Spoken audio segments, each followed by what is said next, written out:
Hey everybody, James Shepard here. Excited to have you on this event with me today. We are talking about selling field service merchants. So, of course, you know what that means. This is your HVAC, your electricians, your plumbers, your garage door companies. A lot of different things we're going to talk about. And so, here in just a few minutes, I'm going to introduce the CEO of a company called FieldPulse. So, I want to talk about this with you a little bit. So, back a long time ago, when John and I decided to launch Full Stack Payments, and we started going out to the agents. One of the things that was really important to me was finding out from the agents, what are the verticals where you really feel blocked? What are those business types where you're like, man, I really want to sell them, but for whatever reason, I can't sell them. And so, of course, all the real popular ones came up, things like retail and restaurant, which is why we launched Stackably. We had people coming and saying, hey, we have like really big enterprise level restaurants. That's why we did the Micros partnership. Agents came to us saying we can't find a home for our high risk accounts. So we did the TCG partnership. So we had these different partnerships that we've done, but one of the biggest ones that agents were coming to me with was they were saying, when we go to a merchant that is currently using Jobber, right? That was a big one. So these larger field service companies, they've got, a good sized team of people doing HVAC or electrical work, things like that. That is a particular vertical where they just really felt blocked. They couldn't integrate with Jobber. And so they really couldn't get those deals done. So we set out really early on to find the right partner to be able to go after those verticals. Okay. Now, to get this event started off, I have a question, and that is, in the last 6 months, how many field service merchants have you sold? So give me a number over in the chat. Okay, so just a number, it's 1, 2, 10, 0, whatever it is. Give me a number of field service contractors that you have sold. All right. So this could be, again, HVAC, electrical, plumbing, garage door, whatever. So seeing a lot of numbers coming in, which is cool. Again, we're seeing these numbers come in. This is a really popular vertical. This is one where a lot of people are going out there selling. Okay. However, again, if you've done this, if you've actually sold some accounts, Jobber has been your big competition, right? Once they get Jobber, they're pretty well locked in. You want to be able to go sell them, but you can't go out there and sell them unless you have an actual vertical specific solution, which is exactly what FieldPulse does. So as we look at these partnerships and kind of what we're doing at Full Stack Payments right now, I really want to make it clear the positioning of all this, because obviously, a couple weeks ago, we rolled out Stackably, which is a huge launch event and a really robust solution. But it's very important to understand that with Stackably, we are going to be going after verticals. And, we have things in there now like invoicing and things like that a field service, smaller field service contractor could use.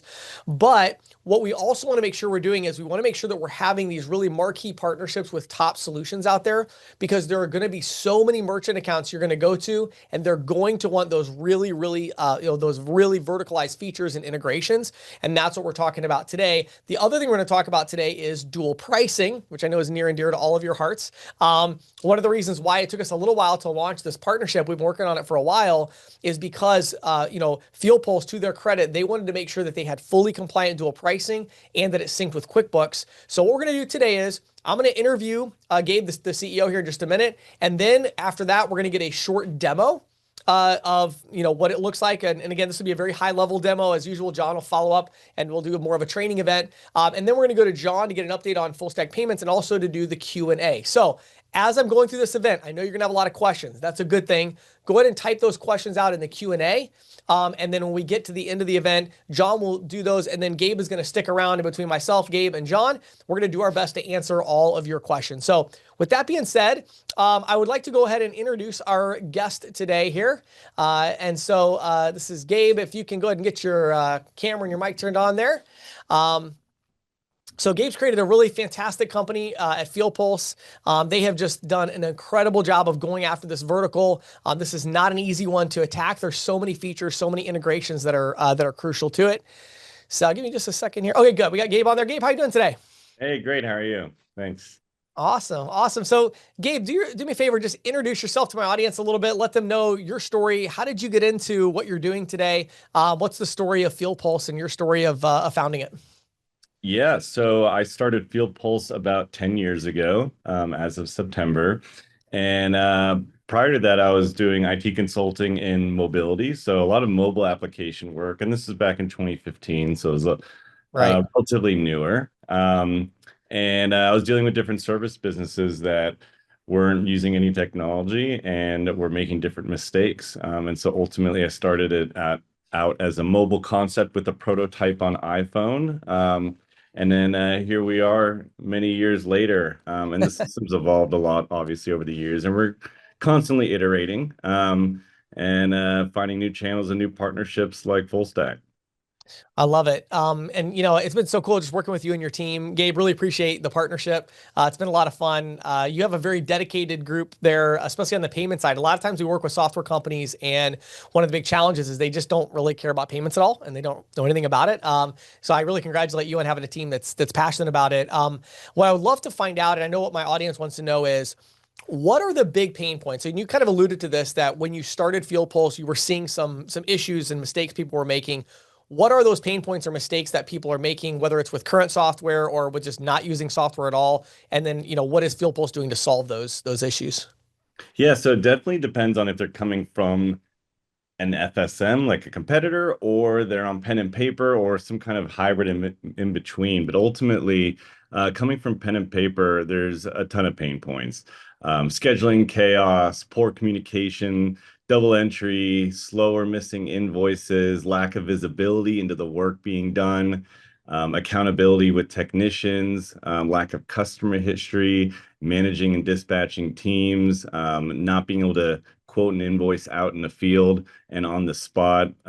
We cover a ton of different elements of the ecosystem for our customers, and each one has a ton of pain points. So we do things like scheduling, dispatching, customer management, estimate invoices, and then payments with full stack, obviously, and then a bunch of different modules, everything from free modules that are like inventory tracking, customer asset tracking, and booking portals, to also paid add-ons such as our phone system, fleet tracking, custom forms, and voice receptionists, AI voice receptionist services. But ultimately, these businesses, especially the ones running on pen and paper, find it very hard to grow and scale their business. And that's where we really help.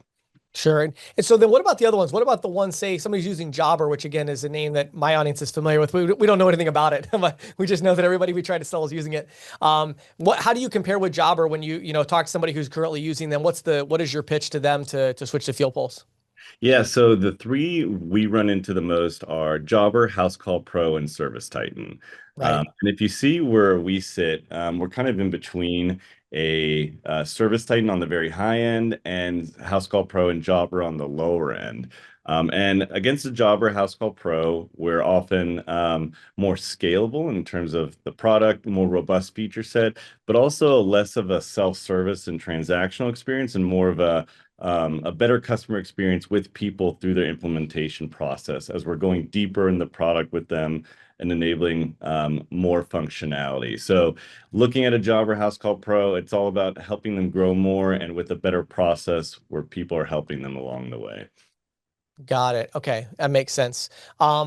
So let's talk about, I'm using the word field service a lot here, but I don't know if my audience or even I really fully understand exactly what that means, right? So help us understand, what is this ideal client? Give us maybe the top, I don't know what it is, maybe 4 or 5 verticals or business types that you're going after. Is there a certain size? How do we know who to go after that's a good fit? Yeah, so our largest two segments are HVAC and plumbing. And HVAC really kind of takes the cake, not in terms of like market size, but sophistication of what they need and their needs within the product. But we're pretty horizontal across a lot of field service. There's a couple industries we shy a little bit away from more than others, like landscaping, pest, pool cleaning, which are like those pure recurring services. Right. And then roofing a little less so, but across that, a ton of different field service companies. Typically less so on the construction side, so not as much like general contractors or remodelers, but really the ones who are doing service work and maybe a mix of service and small project-based work. And faster paced work, but can still need some sophistication in their workflow if they're having to order parts and materials. So another good industry similar to that would be like garage door, and really all types of field service verticals across the board. Mm. Yeah, I was thinking about you guys the other day. We had a whole house generator installed at our house, and they had a horrible billing system. You know, it was literally like we had to like basically call them to see if we could, pay the bill over the phone. They had no email invoice or link or anything. And I was like, oh man, this so I was thinking like, so basically even that would be a really good fit, right? Anybody that's just Yeah. coming out there and doing that kind of thing at the house. No, definitely. Installation, selling parts and equipment, repair, maintenance visits, appliance repair is a good one as well. Mm, Um, yeah, it's just it's typically the very pure recurring service where it's very simple workflow like landscaping that we don't target as heavily. We have them as customers, it's just less targeted. But the other ones that require more sophisticated workflow can even be better for our advanced functionality. And in terms of size segment, our preferred segment is kind of that 5 to 50 employees.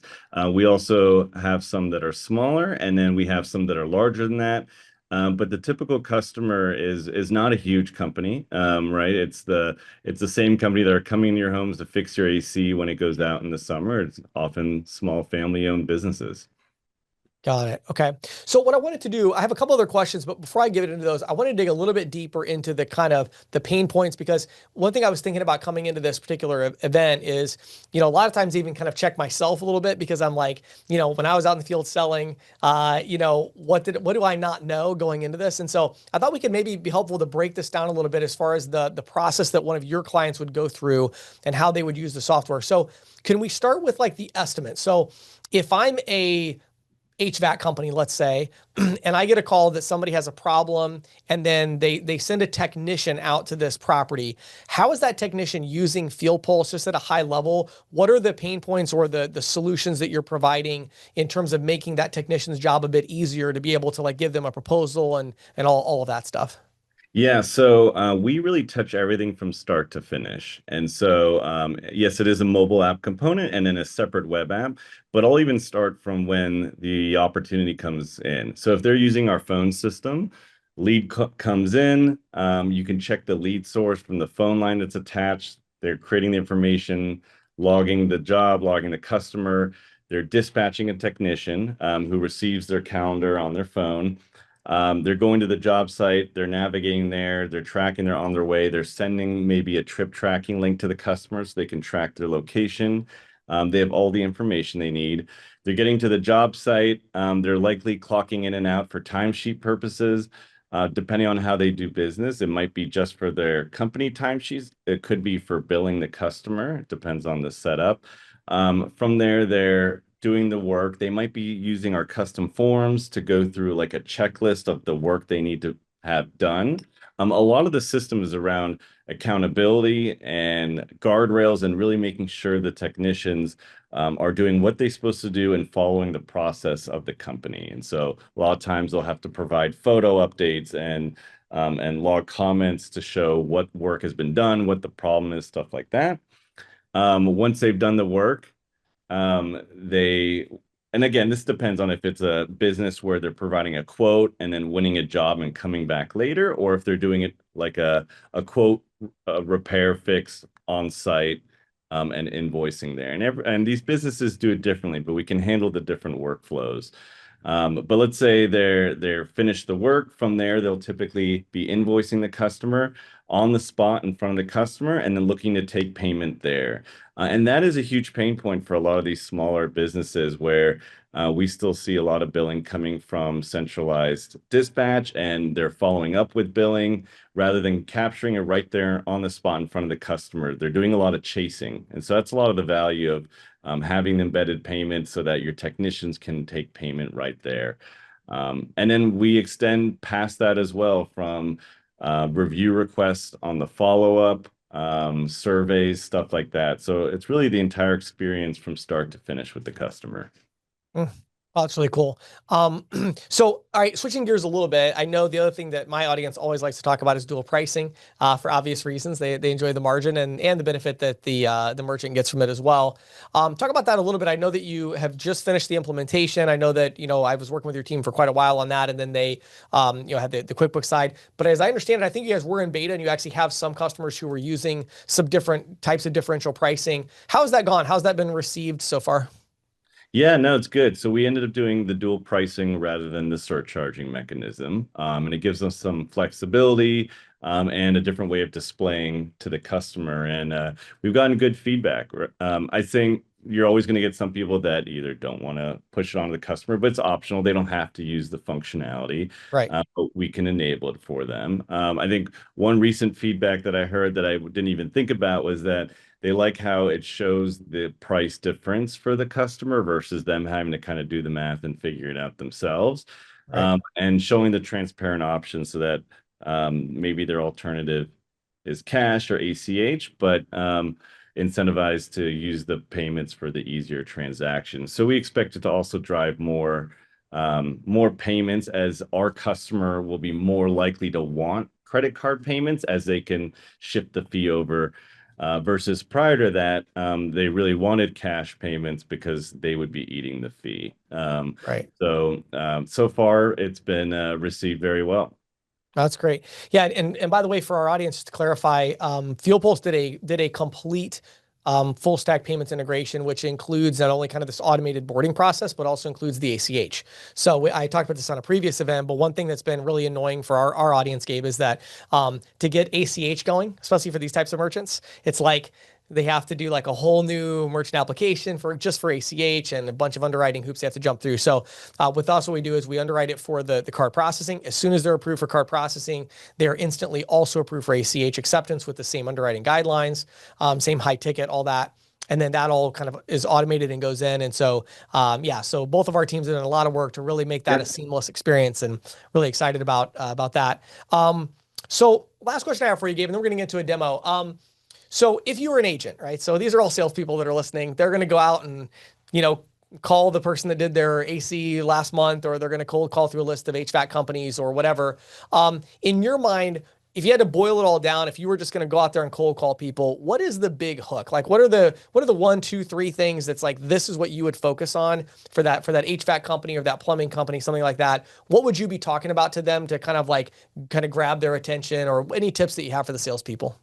Yeah, so I'm going to focus on some that are not specific to payments, as you Of guys are course. seeing payments today. So just generally in field service. So a few questions might be, how do you make sure every job gets done the same way, no matter who's on the crew?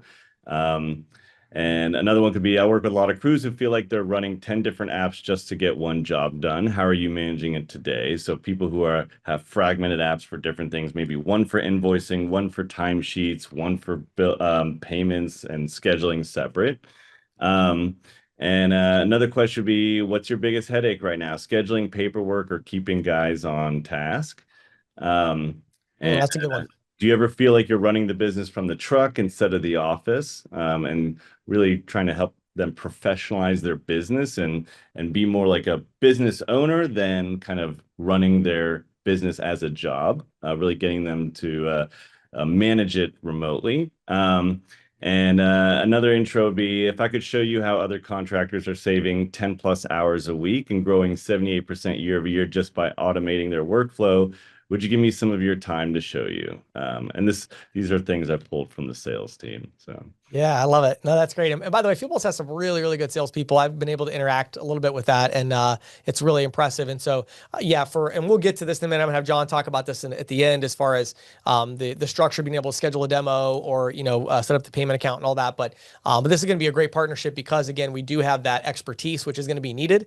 And so the FieldPulse salespeople are gonna be willing to jump in, do demos, and help you guys close deals as well, which is fantastic. So, Gabe, why don't you actually introduce Hunter, if you would, since you of course know him better than I do. Introduce Hunter, and then Hunter's going to dive in and just do a kind of a quick demo for us to show us a little bit of a high level of the system.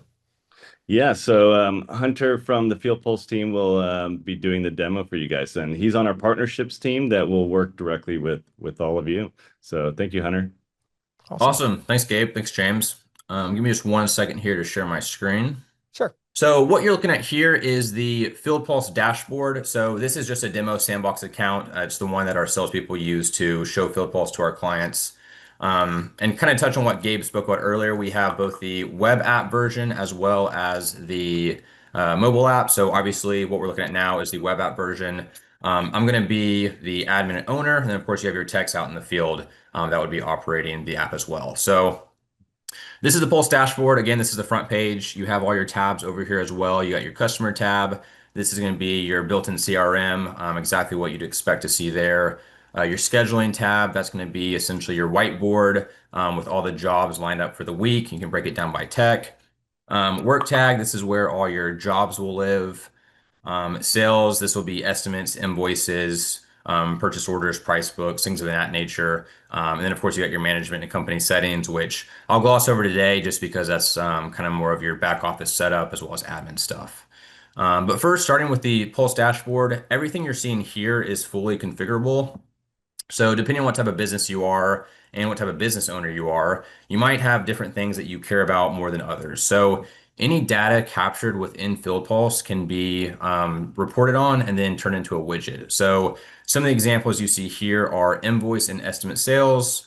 Looks like we have team member sales by invoice date, your jobs today, and then your 10 most recent estimates.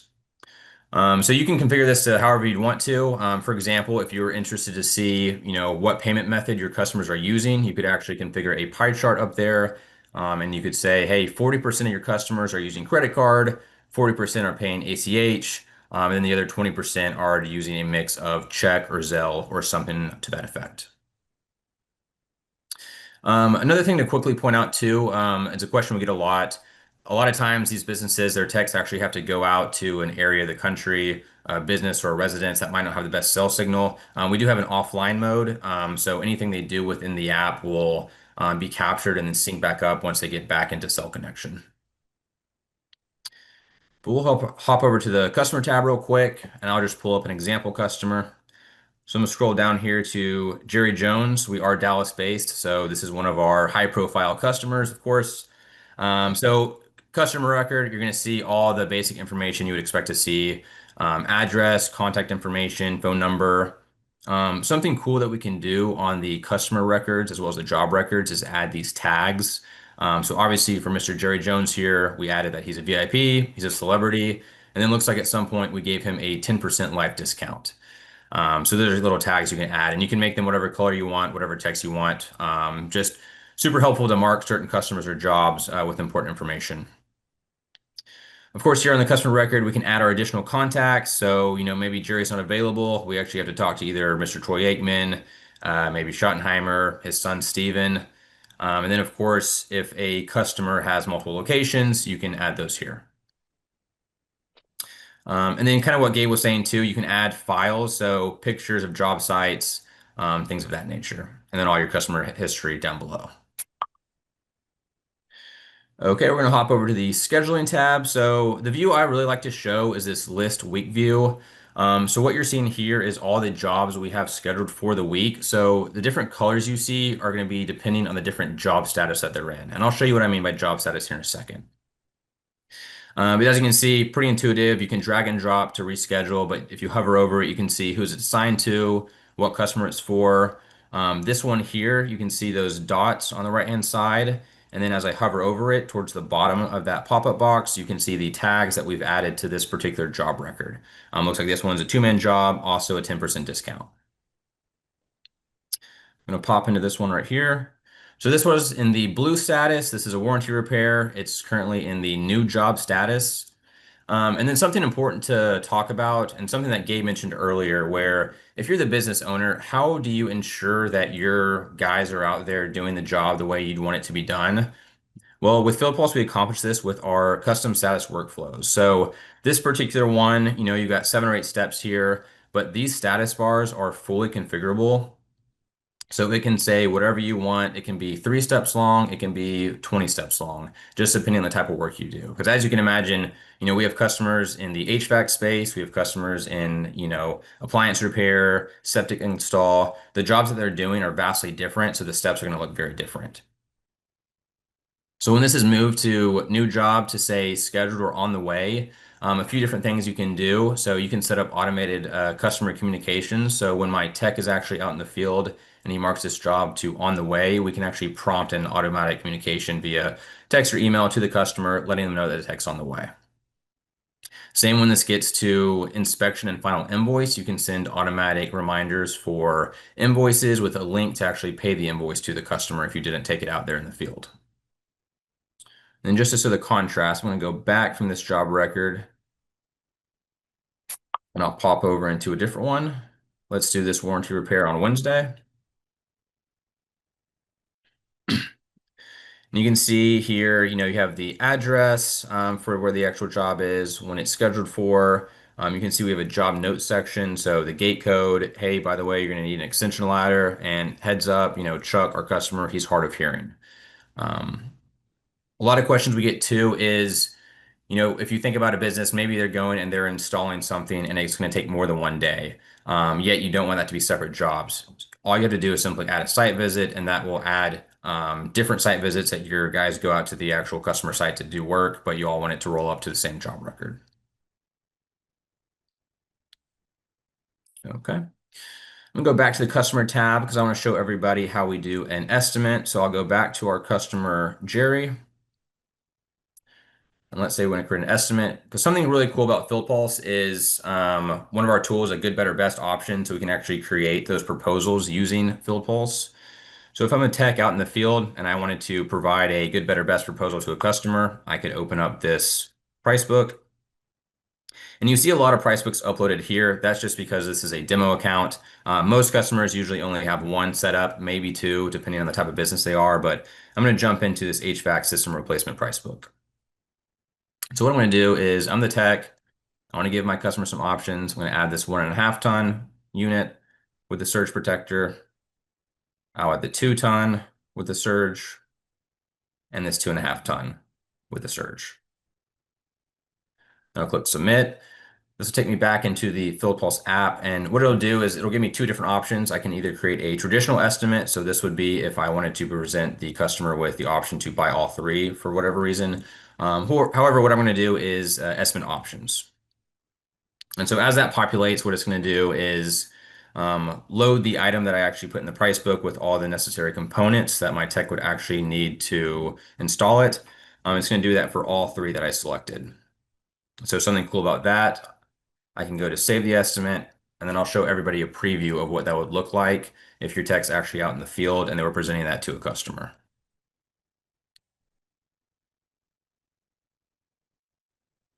So for on a tablet, I can scroll down here. And you can see option 1, option 2, option 3. And so once the customer actually signs off on it, they can sign and accept.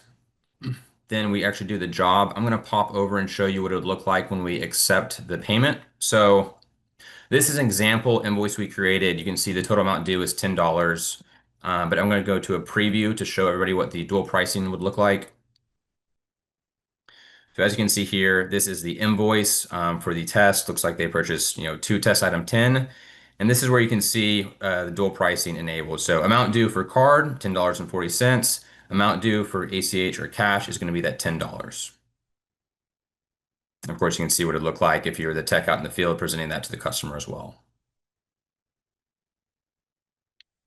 And then when it's actually time to take payment, I'm going to pull this up. So this would also be something that the tech would have on their tablet or smartphone, whatever device they're using out in the field. But as you can see, if they're going to take the credit card, you can see the full stack UI has been built into this page. And the credit card price will automatically reflect that $10.40, adding that 40% fee.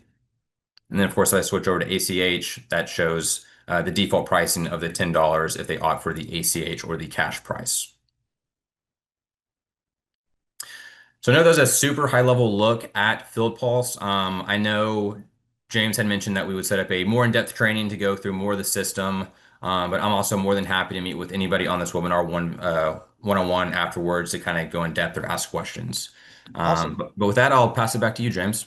Awesome, Hunter. Thank you so much. That was great. One of the things that really stood out to me that I want to make sure our audience noticed is when you talk about vertical specific software, right? You're like, okay, you have customers. All right, that's cool. You have invoices. I get it, right? You can go down through those feature sets. But one of the things that you should have noticed there that really stood out, did you notice that number one, he was able to add these products to the proposal, to the estimate, but he didn't just add the product. It automatically knew what parts went with that product, how much time it would take to install that product. All of that stuff is in there. That kind of functionality is the kind of functionality you will only find in vertical specific software because, Square is really never going to build, I don't think, an integration into that level of detail for field service, right? Because you have to tie into databases that have all of the different products and things like that. And so that having that data that comes in and kind of enriches the system is just absolutely crucial. It's so important. And so I want to make sure you guys notice that. Then the other thing is notice the dual pricing that was implemented throughout. Now I'm going to talk about that in a minute because you notice we have the card versus ACH, right? Now, they do support a variety of ways that you might want to do that. So if you want to set it up to where you were also charging, whatever, 50 basis points or 1% on ACH, you could do that. But remember that for these field service merchants, they are generally not going to be, these are going to be larger average ticket.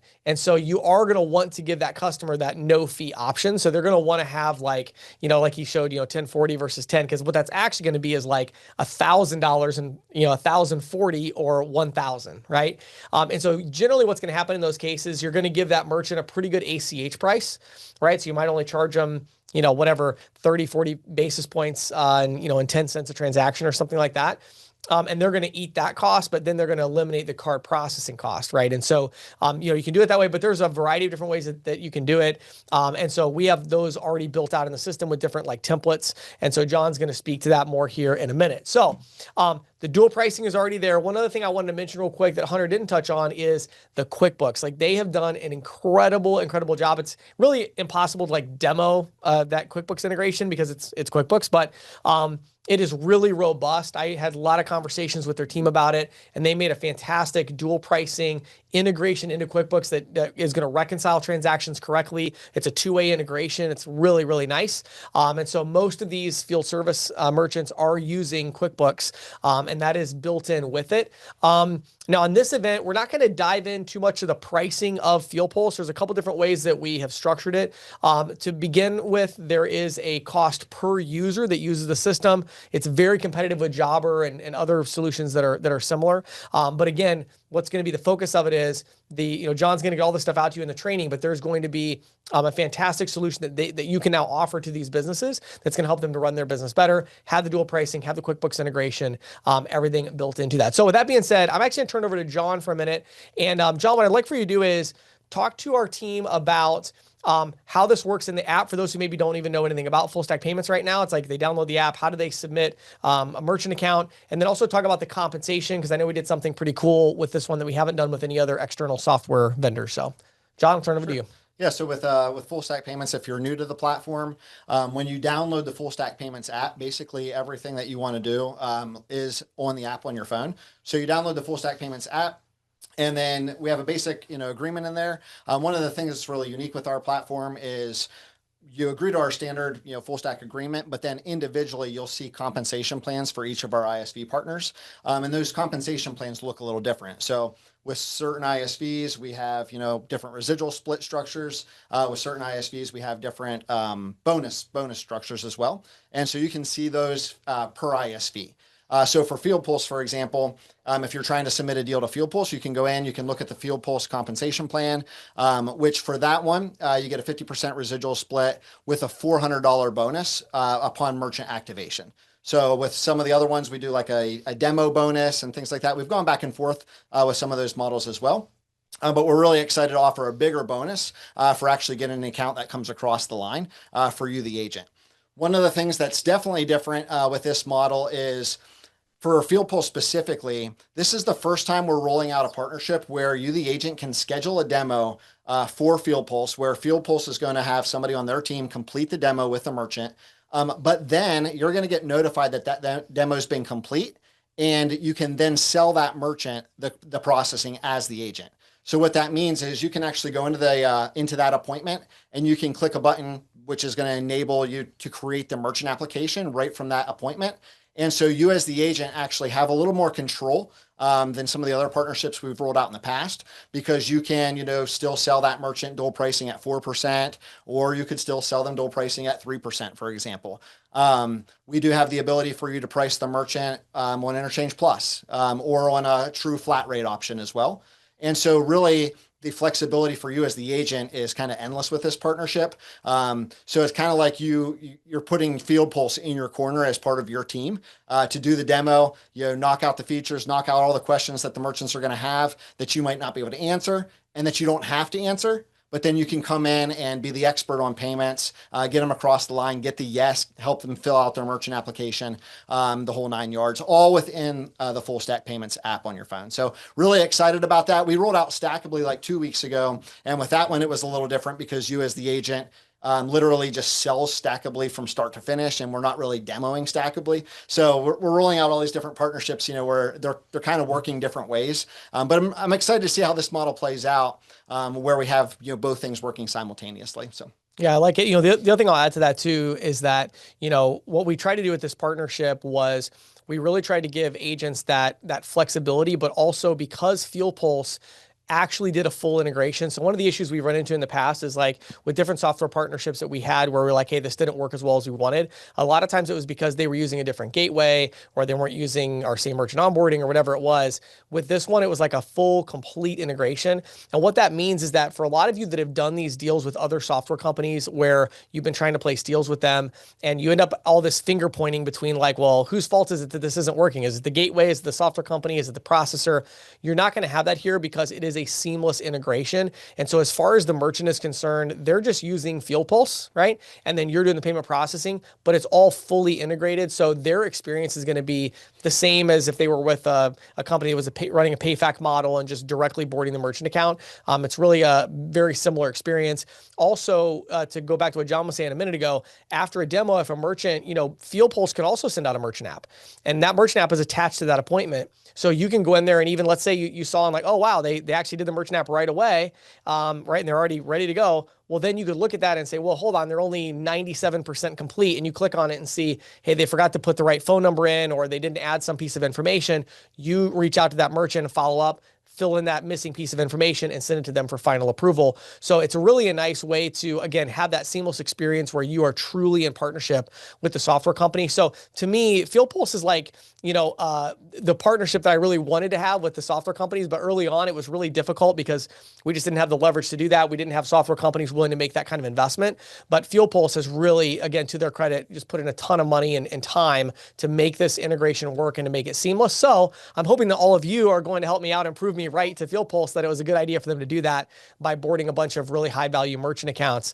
These are the kind of partnerships that we want to have. So what we're going to do is, Gabe, if you want to get your mic and camera turned back on here, kick it over to John, and John's going to go through our Q&A for us and throw some questions out there, and we'll do our best to answer all your questions. So one thing I'll point out before I get into the Q&A too, in the Full Stack Resource Center, FieldPulse did provide some really good marketing material and things like that for to assist you with as you're out in the field, or if they actually gave us like a chart that shows how FieldPulse stacks up against some of the competitors like ServiceTitan and Jobber that we already talked about. So definitely swing over to the Resource Center, check out what they've provided there. And I already saw some of the questions that were coming in, asking if there's any like comparison charts and things like that. So John, how do they get that? The Resource Center, where do they go to get that? You just go to Full Stack. It's isoquote.com, fullstackpayments.isoquote.com. Okay. So everybody that's on this event should already have that. Or you should, if you don't, definitely reach out. We have a self-sign up link for that we can share with you. Cool. All right, John, what do you got for us today? All right. So the first question I would ask is, can you just touch at a high level? I know like we already have some of this stuff in the marketing Slick that none of the agents have seen to this point, but what would be like maybe 1 or 2 reasons why somebody would leave a Jobber or a ServiceTitan and switch over to FieldPulse? Obviously, I think for myself, one of the huge reasons would be dual pricing, because that's what we're good at selling. That's what we know. That's what we know. But is there anything else? And then to piggyback off of that, what does that transition look like? How much work is involved in them making that switch? How big of a headache is it for the merchant? Yeah, so it does vary greatly depending on if they're coming from a ServiceTitan or a Jobber, because they're very much on opposite ends of the spectrum. So just to give you a reference on that, so Jobber is probably like $30 per user per month equivalent, and ServiceTitan's retail is about $350 or so. So there is a huge difference in terms of that. And then with that comes typically the size of the customer. So Jobber being more of a simple transactional self-service platform, they do have to keep it more on the simple side. So if people feel that they have outgrown it, need something more robust, more sophisticated, and want an experience of a team that's implementing them and supporting them, that would typically be why. So a lot of times it's outgrowing it or needing something more advanced with more functionality. On the flip side, ServiceTitan, They do have kind of every feature under the sun. However, it's not only very expensive, but very complicated, difficult to learn and use, and often overkill. That's the thing we hear a lot, is that it's overkill for these small to medium size contractors. And we've also heard a lot that the support that they get seems to be getting worse over time, especially as they're focusing more and more on enterprise and way up market as they've gotten so large. And so a lot of these small, medium-sized contractors on Service Titan feel like they're just a random offset and not like a primary customer that's getting the full experience, and they're paying for a lot of what they don't even need or use. So two different ends of the spectrum and different reasons. And so we kind of fit in the middle where we're not the cheapest. We know that, but you're getting a great experience and a more robust solution. Awesome. Yeah, good stuff. When you mentioned support, so what do you guys do for support? Is it 24/7 support? What kind of support, or how dedicated is, FieldPulse to support? Yes, so we have support in a few different ways. So we have kind of like general support and then technical support, and that's typically done via email or chat within the product. And that's pretty widely available. And then we also have CSMs for the medium-sized customers and up. That is kind of the relationship manager with the customer. But ultimately, it's a big part of what we do and what we have done. And so we offer a great experience for our customers. Cool. One thing I wanted to add to that too, when we talk about dual pricing, it's really important, I think, for our audience. It's like, if you haven't started doing this yet, you need to be tying these things together, right? So in other words, if I'm pitching, let's say I've got somebody using, Jobber, and I'm going to pitch FieldPulse. Well, FieldPulse is going to be probably a little more expensive for them to use. And for me to pitch that to them, it's like, well, hold on. When you got a bundle and say, how much are you paying right now for both software and payment processing fees? And it's like, oh, you're spending $1,000 a month. Okay, great. Well, with this, it's going to be less because you're not going to be paying the processing fees on the card transactions, right? So you want to put these things together because, people are not buying because of credit card processing. They're buying because of features. They're buying because of software. They're buying because of, removing friction and pain points. But you can use the payment processing as a way to justify that investment, because they might still be like, well, I like it. It looks better, but it's going to cost me more money. Well, that's where you bring in the dual pricing and help with that. So. Yeah, What do you got, John? Oh, I'm sorry. In our sales process, we tie things to ROI a lot. And so I imagine that's something you guys can go deeper on with Hunter and team on how we quantify things to kind of prove that ROI for the core product. Yeah. Awesome. Love it. What does it look like for a timeline for activation? So if somebody submits a lead to FieldPulse, the merchant loves it, they knock out their merchant application, so they're approved on the processing. How long does it take them to get set up to where they start using the software? Yeah, so in terms of actual implementation, okay, so our sales cycle, I'll also share that, is typically under 2 weeks or so. So it's a relatively fast sale. We go from booking the demo and then demoing and working to close, oftentimes on that demo. In terms of the actual implementation, it varies depending on the size and how eager they are to get going. But I'd say it could be a few weeks to a couple months, or longer if they drag their feet as well, or if they're a much larger customer. Yeah, I would imagine if you have to do like a data migration from like Jobber or Service Titan or something like that, I would imagine that could also probably impact that timeline, right? Yeah, that can change some things, and a lot of times it's how willing and ready and available they are to work with us too. Sometimes they push things off, and that can kick out our timeline. Right. I feel like it's always like that. We deal with that with CC Storage, Stackably. I feel like you're always dealing with that. It's like, it's usually the customer that's delaying things rather than the software company. As a software company, you want to get the account going, but you're ultimately at the mercy of the client a bit there. So.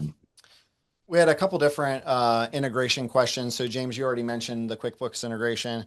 Some other ones that were mentioned were like Go High Level, or maybe another CRM, or even things like social media or Google reviews. Any type of integrations for any of those types of services? Yeah, we actually do integrate with High Level. So it's a two-way sync for all the customer information and tags and stuff like that. And so some people use it for the marketing automation part. And I'm wondering if any of y'all are also high-level resellers, so then you can kind of sell both together along with it and have it integrate. That's cool. Yeah. Can you do estimates when the app is in offline mode?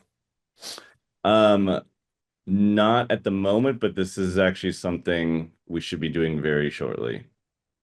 Okay. Cool. That was out there. That's an Yeah, interesting there's some question. ones that I'm just going down We through have on some other elements that are already on offline mode, and that's the next element to do an Okay. offline mode as well. Okay. Hmm, that's cool. Does FieldPulse store inventory, and how does like the inventory piece work?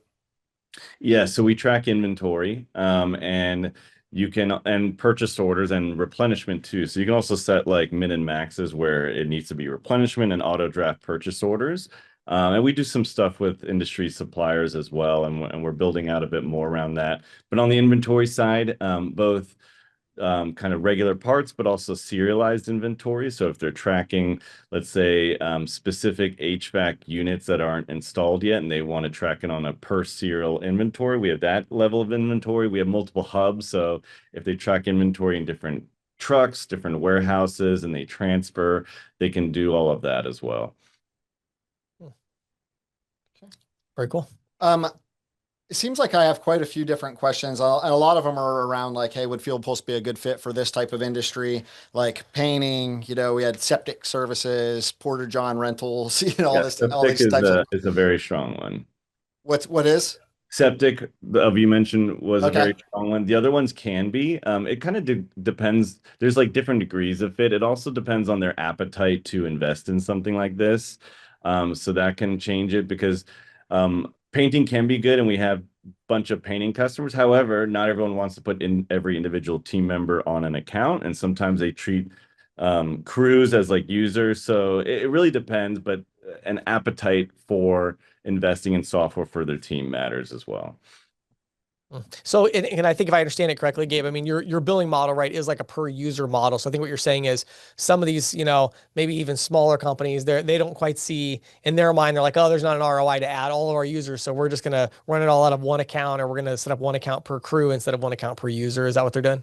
Yeah, or in some of the scenarios, like some of the industries and ones we mentioned, like roofing or painting, that and again, we have customers, they can be a good fit. Just sometimes they won't want to pay the $100 per user for each of the members of the crew. They'll want maybe the crew leader, which is fine too. It's just a different structure.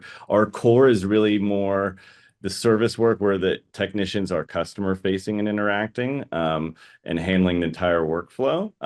That doesn't mean other industries aren't great at fit. They are, but that's kind of the key focus and key core area. That's actually really important. I want to let's talk about that for 1 second, because that helps me now to, I think I'm getting a clearer picture of it. So basically, we're almost looking more for those businesses where they might only send out one technician, not necessarily a crew, and that technician is like really directly interacting with the customer, because they're going to get that's kind of that seems like they're going to get the maximum value out of like the FieldPulse app on their In phone the and being able to payment. track everything. Is Yeah, that right, yeah. Gabe? So like, and I think that's where you get most of the credit card volume is the Yes. one where the technician's in the home, they write the invoice, they take payment, and they move on. Yeah. And so payment or painting, for example, there could be smaller jobs, but if it's a $10,000-$20,000 painting, I think they're less likely to use credit card versus ACH or cash. But if it's quick service work, they're much more likely to pull out a credit card to pay for it. Mm.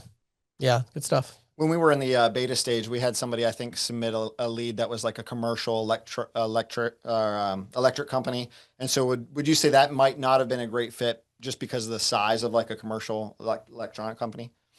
So yeah, so electric is actually interesting because it is one of our largest segments. But different electrical companies do very different work. Where sometimes it's less of a good fit is if it's more in the construction large project space, which might have been where this was, versus kind of the smaller service or mix of service and smaller residential. It's the very large construction oriented project focused electrical contractors where there's less of a fit. Okay. Cool. A couple people asking about if Full Stack is doing the processing for this. So obviously the answer to that is yes. And John, too, let's touch on ACH for 1 minute. Okay. And I want to talk about this anyway. And this, sorry, Gabe, this doesn't have anything to do with you, but you know, one thing I want to clarify for those doing ACH with us. So we are holding the risk on the ACH transactions. We do have a 10 basis point cost now that we added to our Schedule A to cover, so we are able to do a full risk on deals like this. But I want to bring it up because it is really, really important garden. You know, we actually had a different one of our other software partners. They actually brought on a roofing company. They do some of those kind of larger ones. And, you know, this is a roofing company where I don't know if they would have gotten approved for ACH processing in other scenarios because they're doing such a large amount of volume. But they've been able to run transactions. I mean, there's days that they've run $100,000 worth of transactions. They're a large company. And so again, when you get into those larger tickets, having the ACH available is crucial. And I want to make sure our audience, like, don't forget about the ACH, because don't just throw it in there at cost. You can make money on ACH. You can make a lot of money on ACH. Now, that doesn't mean that you're necessarily going to pass that cost on to the customer. In an environment like this, a lot of times they are going to want that no fee option. But when you go to them and say, okay, the reason you don't want to take card on these big transactions is that you're paying 2.5%, 3%, 3.5% for the card right now. If I can eliminate that cost, but I'm only going to charge you 50 basis points on ACH, right? Plus 25 cents or something like that. But even if you just get the 50 basis points or 1%, that's a lot of money on, if they're running, $10, $15, $20,000 transactions, you're going to make a good bit of money on that ACH. So don't forget about that. That is really, really crucial here. It's an economic driver, and it's something that the merchant may not even fully understand when they sign up for it, because they don't realize that by passing the cost of processing on to the customer, they are going to drive more transactions to ACH. Right. And so that is going to happen. So, keep that in mind. And so, again, to them, they're like, oh, I'm paying all this money in card. No, I'm not going to pay that anymore. Right. Which is true, but they are going to move some of that to ACH. So a lot of times they're perfectly willing to pay, well, flat 1% on ACH, right? Or something like that. They're perfectly willing to do that and not even pass it on to the customer. And, because they're not thinking through how much is going to transition over. Again, it's still going to be a huge win for them, because they're going to go from paying 2.5%, 3.5% to 1% or 50 basis points. But meanwhile, you're going to make some good money. You've got a 10 basis point cost. So you're going to make, 40 basis points or whatever on these decent sized transactions in terms of like gross margin. So just don't forget about ACH. It's a big value add for this partnership, but it's also a great way for you to make money. And our retail on ACH, with our own payments platform is 1%. There you go. Yeah, so we go in with pretty healthy. Nice. Yep, that's great. I do have in the full stack app for all the agents, then the default is also 1%. So I have that as an editable fee where you can adjust that up or down. But the default is 1% for that as well. Awesome. I think our agents are going to be surprised by how much money they make on ACH. With this deal in particular, I think they're going to be like, they're not going to even think about it. Oh yeah, here ACH. And it's like 6 months later, they're going to be making way more on ACH than they are on card, just because people are going to move to that, Right. Yep. So just a real simple feature question about route management. Do you guys do anything for like route management? Yeah, so it depends on what specifically. So ones who want like a very automated optimizer for large crews, that's something we'll be building, but we have different kind of route optimization methods. But we probably need to show you in a demo how it works. Yeah. But yeah, we do. Okay. And then a couple questions on exporting from Service Titan or Jobber from any of the other competitors. Is that pretty much an easy process, or does do those other softwares assist the merchant, or at least allow the merchant to like export their data and then upload that into FieldPulse? Yeah, so most of the platforms, we have a data transfer built for them so that we can pull it in. There's one that it's more challenging. I'm not sure if that's Java or not. I don't want to speak out of turn on that, but generally most of the competitors we can migrate in. The other thing is, though, a lot of times we're not actually migrating from the platforms directly, but we're importing from QuickBooks, and they're starting from there, from the QuickBooks sync. That's interesting. I hadn't thought about that. That's an interesting use case there of thinking about most of those platforms all integrate into QuickBooks, and that's kind of almost like becomes almost a database repository of invoices and customer information. That's pretty cool. Yeah. Well, I think we have time for, let's go like maybe 2 more, John. See what you got for us here. Just a couple of questions on pest control. So are there going to be things that you're going to be adding that are going to make that an option or a better fit for FieldPulse? There probably are a couple things in the roadmap in the next year that would. However, I will say it's not a focus for us specifically, that industry. So I wouldn't say we're going out specifically to round out for pest control, but I could definitely see some stuff around like batch invoicing that I know is planned would help that industry as well. Yeah, and it's like you got to be so careful. Again, one of the reasons why it's so powerful to have somebody like a FieldPulse is because of that focus, right? And so it's like that's not a negative, that's a good thing. When it comes to pest control, I mean, there's going to be integrations with outside vendors that manage like what kind of chemicals they're using, and all in compliance and everything else. And so, yeah, I would imagine if you get a smaller pest control, certainly it could be an option. But yeah, let's be careful about going after these. If you go after somebody really big, you want to make sure they're a good fit, and we don't want to waste FieldPulse's time with those either. So. A question about attrition. So when we land an account and somebody starts using FieldPulse, what does attrition look like? Just generally, is it, we hold these accounts for a long time. Do you have can you speak to that? Yeah, I want to say our average tenure is several years. It does also, there's like a stickiness upon immediate implementation. So you guys can also assist making sure that they go through their implementation and everything. And then we do see some variance based off of industry, right? So we've been talking about which industries are better than others. Some of that comes from retention focus, as some we know stick better with us. We would also say that typically larger companies retain better. One and two man shops churn at a higher rate than larger. And typically as we go up, the retention is better. Okay. And is there no agreement or length of contract or anything? Yeah, so there is an annual minimum requirement, but they can pay monthly, but our annual agreement. Unless you guys have something different, I would need someone from the partnerships team to speak on that. But that's our. No, you're fine. Yeah, we haven't really done too much with that. We're letting you guys handle the software side, so that's your call. But yeah, and again, we've seen this over and over again. I mean, every software company that we work with, it's like when you get a vertical specific software in there, assuming it's a decent sized company, assuming that they actually go through the implementation, those are the two big variables. But I mean, everybody we're talking to is less than 10% annual attrition. I'm sure you guys are probably in that same ballpark, I would imagine, in that scenario. Yeah, and broadly too, with the kind of size and segment, and with the annual agreements, is that previously we were on month to month, and then we made a switch moving forward for new customers only to annual only, and we were concerned about it being detrimental to closing. We did not see a big drop there, but we did see a good boost in retention. So it's definitely a positive thing having the annual agreements for you guys as well. Yep. Yeah. Awesome. And I'm seeing some other questions about industry. The easiest thing is also to go on our website because we list different industries and hone in on them a bit more. There is a large list of industries, but you'll kind of see which ones are mostly focused on. Good stuff. John, you got one more for us you want to give us, and then we'll be done? We recorded this, the webinar, obviously, so we'll put this in the resource center as well. Probably get put in there either tomorrow or the day after. Okay. And then, yeah, we'll look forward to do another event, where you guys can learn more about FieldPulse, but really exciting. One thing I'll tell you guys also, I'm not exactly sure if it's 100% live yet. I was just working with our developer on it, but we do have a really cool way where you can build your own tracking cards now in the Full Stack Payments app to be able to manage, your next action steps and your follow-ups for all the different appointments that you're setting. So I'm going to cover that in a video. You're going to see that announced really, really soon, but it's really excited with some of the stuff we're doing there to help you guys manage your appointments better. It's not like a full CRM, obviously, in the Full Stack app, but it's you're going to really like what we have to show you here next. By the way, John, don't we have a web portal for the agents coming up soon as well? Yeah, we have a lot of people using that already. Already? Okay, it's live already. Yeah, it's live. We're still like just monitoring it pretty closely. Okay, got it. But yeah, it is. Yeah, we have a web view as well. That's awesome. All right, cool. Well, hey, I just want to say a big thank you, Gabe, to you for just jumping on here and investing your time to educate our audience.